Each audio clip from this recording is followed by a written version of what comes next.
Ok, alors je vais travailler sur le chapitre 2, allez-y. Première page du chapitre 2, ben, c'est la page 10. Donc vous avez compris, hein, on est obligé de commencer par une page de gauche parce que la dernière page du chapitre 1 était une page de droite. Et comme on travaille en double page, on ne va pas commencer à essayer de faire des choses différemment. Les deux documents chapitre 2 et chapitre 3 sont évidemment la suite du chapitre 1, donc tout ça est très logique. Donc, on n'est pas obligé sur la page 10 de faire quelque chose, on peut laisser des pages blanches entre les chapitres, c'est des choses qui peuvent se faire.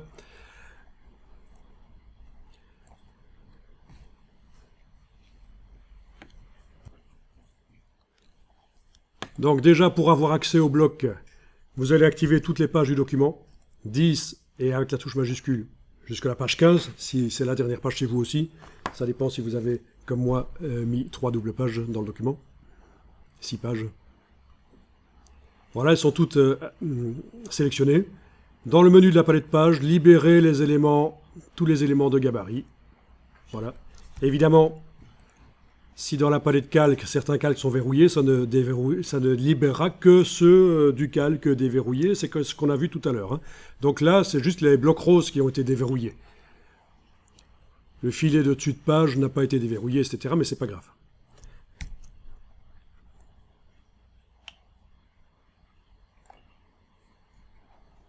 Donc là, vous devriez avoir accès sur la page 10 au bloc rose. Vous pouvez tous les sélectionner et touche suppression. Voilà. Donc là, à la fin du chapitre 1, page de droite, la page suivante, de gauche, ce sera une page blanche, pourquoi pas. C'est pas obligatoire, mais c'est un truc habituel. Donc, toute la page 10 du document chapitre 2 est devenue blanche puisque j'ai sélectionné tous les blocs et j'ai supprimé. Ça met de la respiration aussi dans le document, c'est pas plus mal. Mais il n'y a pas vraiment d'obligation. Et alors sur la page 11, vous allez faire des blocs texte en supprimant évidemment certains blocs là et en agrandissant d'autres. Je vous laisse gérer comment vous allez faire ça.